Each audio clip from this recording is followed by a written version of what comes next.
You've been drinking coffee wrong, and it's wrecking your insulin and blocking fat burn. Most people think their morning cup is helping, but it's actually sabotaging your results before the day starts.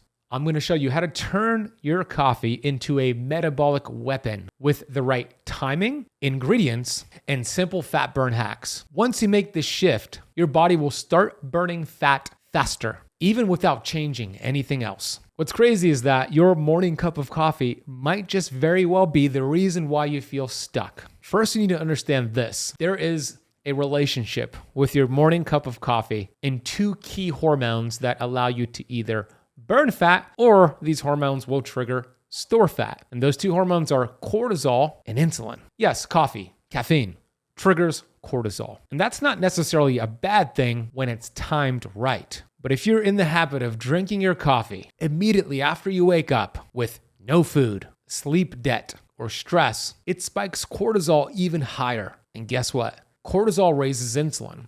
And what most people don't get, if you're having your coffee first thing in the morning and you get a big cortisol spike, well, that's actually causing your belly fat to increase, because it turns out there are twice as many receptor sites for cortisol in the visceral fat in your stomach. That's the fat around your organs. And as I just mentioned, when you spike cortisol, insulin follows. Why is that important? Well, insulin is the only fat storage hormone in your body. High morning insulin, even if you didn't eat anything, means you're storing sugar, not fat. And I just want you to remember a key thing that I always teach. You don't have a weight problem. You have a hormone communication problem. A 2019 study found that drinking coffee first thing in the morning, right after poor sleep, increased blood glucose responses by about 50% in some individuals. So your first sip timing matters. So here's the first step in your protocol. Wait 90 minutes after waking up to have your cup of coffee. You see, you want to let your natural cortisol awakening response peak first. When you wake up, you have high cortisol with even good sleep or bad sleep. When you wait 90 minutes, cortisol begins to drop down naturally. This is the best time to have your cup of coffee. You see, this lets insulin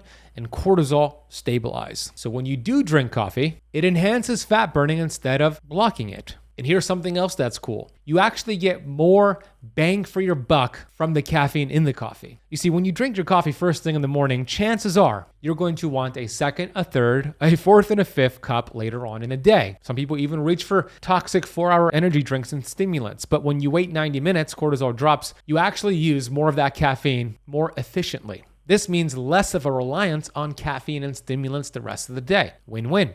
So that first hour that you're awake, hydrate before you caffeinate. Drink high quality water. Add in some minerals and some sea salt. Then wait those 90 minutes and have your cup of coffee, and you will notice a difference the first day you do this. Step number 2 in your protocol here, ditch the dirty coffee. I'm going to show you exactly what to look for when buying coffee. What's crazy to me, and you may not know this, but most coffee on store shelves and at your coffee shop, by the way, especially commercial coffee shops, these beans are sprayed with pesticides. They contain mold toxins called mycotoxins, and they're stored for months in plastic-lined bags. These toxins inflame your cells. It creates chronic cell inflammation, which is the root cause of insulin resistance and weight loss resistance. You see, glyphosate, which is the pesticide that is sprayed on most coffee beans, rips open the tight junctions in your digestive system, creates leaky gut, intestinal permeability, and over time can lead to autoimmune diseases. The mycotoxins, it's a neurotoxin. It's stored in your fat cells. These are called lipophilic toxins, and lipophilic means fat-loving. So these mold toxins go into your fat cells. Yeah, coffee can cause you to gain weight or prevent you from burning fat because of the inflammation. And unfortunately, coffee is one of the number one sprayed crops in the world when it comes to glyphosate pesticides. So when buying coffee, you want to look for 3 things. You want to make sure, number 1, those coffee beans are organic, or at the very least, mold tested for mycotoxins and to be mycotoxin free. Number 2, you want to make sure it is single origin, shade grown beans. And number 3, they should test for other contaminants like heavy metals, glyphosate, and other contaminants, and they should report that on their website. And I'll add a number 4. it should be a medium roast. The reason why I say this, medium roast coffee beans, have a high percentage of something called CGA, chlorogenic acid. What you need to know about CGA, it's a very powerful polyphenol that helps you burn more body fat. As a matter of fact, a Norwegian study showed that overweight women who drank high CGA coffee lost twice as much weight as women who drank low CGA brews. You know what CGA does, high CGA coffee? It acts like a statin to get rid of bad cholesterol particles without the side effects. It also supports your liver for detoxification, lowers inflammation, and helps you burn fat. So the reason why I say medium roasted is the best is because that contains the highest amount of CGA. Once the beans are roasted beyond medium, like a dark roast, they lose about 75% of these fat-blasting polyphenols. So you might be wondering, where the heck can I get this type of coffee beans? Organic, mold-free, tested, single origin, shade-grown, high CGA. Personally, I drink Purity coffee. And look, that's what I've been drinking since 2018. I had it this morning. Purity coffee hits all of those markers. It tastes delicious. It's the cleanest coffee beans I have found.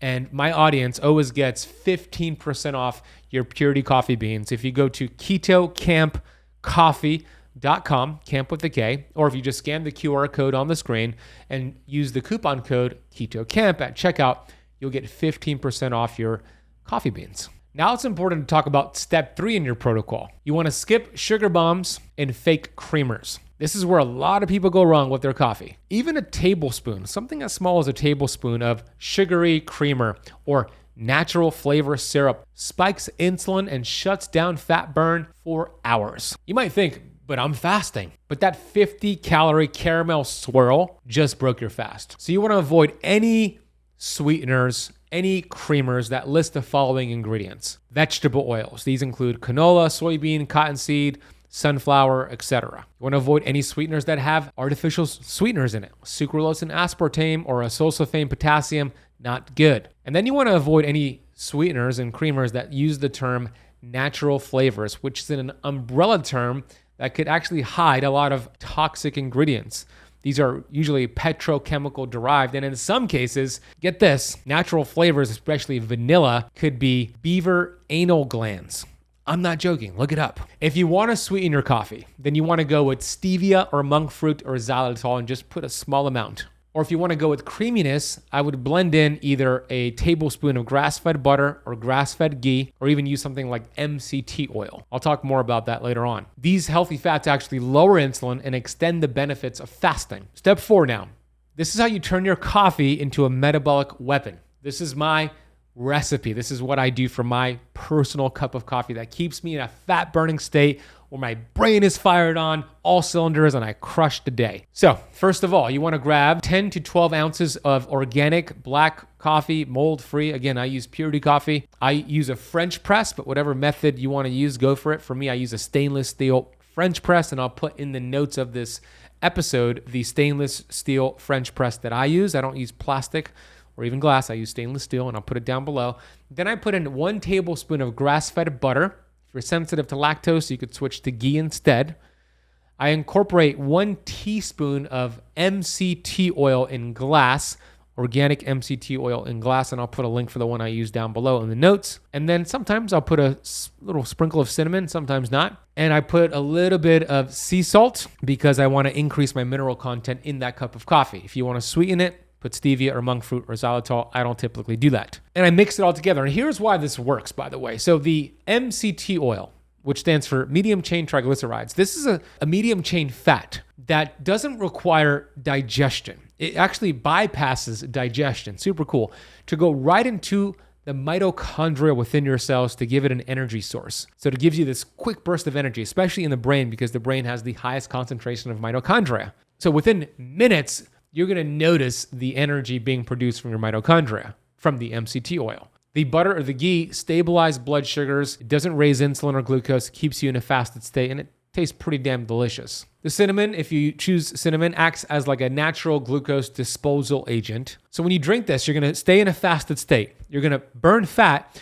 There's going to be no sugar crash, no jittery energy, just clean focus and fat burning. The best time for this fat burning coffee recipe I just shared is mid-morning, at least 90 minutes after you wake up. And if you want to wait 2 or 3 hours after you wake up, that's totally fine as well. But you want to avoid it within 8 hours before bedtime. You want to have a caffeine curfew because caffeine's half-life is about 6 to 8 hours, which means if you had 100 milligrams of caffeine at 2 p.m., around 10 p.m., about 50 milligrams of that caffeine is still in your bloodstream, and that will affect your sleep. And sleep is where you burn fat, you repair, you detoxify. If you negatively impact your sleep, you're going to raise insulin and the hunger hormone ghrelin the next day. So you want to have a caffeine curfew. For me, I don't drink caffeine past 12 p.m. Something else you can do over time if you feel like you've hit a plateau is to try cycling caffeine. Choose one day out of the week, maybe Sunday, where you don't have any caffeine.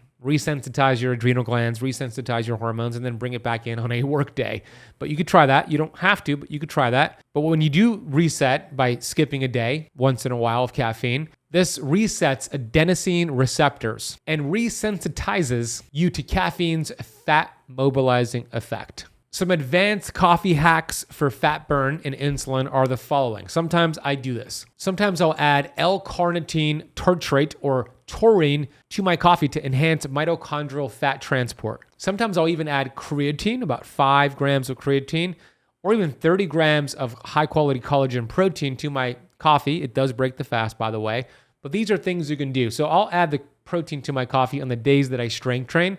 The days I want to stay fasted, I won't add the collagen protein powder. Now, allow me to get to the questions you submitted on this topic. Before I do, I want to give you a free resource. If you've tried everything to lose those last 10 pounds and nothing is working, stop what you're doing. This simple egg-based protocol has helped thousands torch fat, cut cravings, and drop up to 10 pounds of fat in just 7 days. No starvation, no tracking, no BS. You see, it works by hacking your metabolism using eggs, healthy fats, and strategic intermittent fasting to put your body in deep fat burning mode. This is metabolic warfare and it's free. Click the first link in the description box below, or if you're watching on YouTube, scan the QR code on the screen to download your free guide right now. You're just 7 days away from seeing real change in the mirror. Now let's get to your questions. If I wake up really early for work, should I still wait 90 minutes before drinking coffee, or can I shorten that window? I like how you're trying to get away with having your coffee earlier. Good try. I would still wait 90 minutes. You're going to notice a difference the first time you do it, and you're going to love that difference so much that it's worth the wait. What if I drink black coffee right when I wake up but haven't eaten? Does that still spike insulin? Yes, because the cortisol effect. So even if it's clean black coffee, if it's first thing in the morning, especially if your sleep wasn't perfect, it probably will spike insulin. You could check your glucose by using a finger prick machine and checking it before and after, but I've seen for most people, it does that when you drink it first thing in the morning. Can I drink coffee before my morning workout, or does that mess with the fasting benefits? I actually think coffee is the best pre-workout. I drink it as a pre-workout because I work out in the morning. So I'm all for it. Go for it. And if I do a strength training workout, I'll put protein in the coffee as my pre-workout, along with creatine. And I'll drop a link for the creatine that I use in the notes down below. Is decaf coffee still beneficial for metabolism, or does it lose the fat burning effects?